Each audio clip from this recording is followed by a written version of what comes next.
Hayır, sadece bir kükreme değil.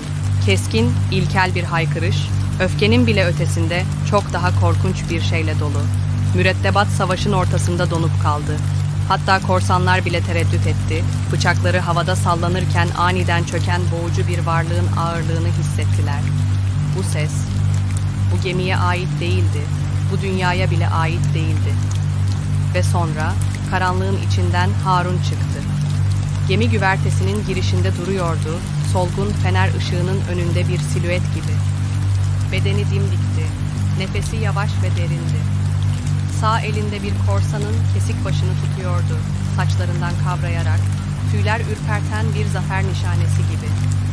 Kan, parçalanmış boynundan aşağı süzülerek Harun'un koluna aktı, elbisesini lekeledi. Faysal, Kasım ve Zeynep savaşta pek çok dehşet görmüştü. Ama bu bambaşka bir şeydi. Harun sadece orada durmuyordu, gülümsüyordu. Ne zafer sarhoşu bir askerin kendinden emin gülümsemesi vardı yüzünde, ne de savaşın kaosunda kaybolmuş bir dövüşçünün delice sırıtışı. Bu yanlıştı. Gözleri doğaüstü bir ışıkla parlıyordu.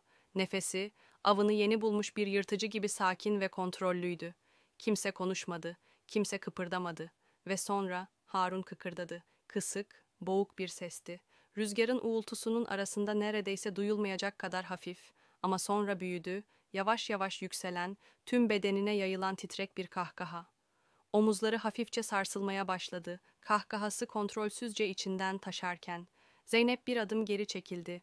Faysal'ın kılıcını tutan parmakları daha da sıkılaştı. Kasım'ın ifadesi okunamıyordu ama kılıcını kavrayan elleri bembeyaz olmuştu. Ve sonra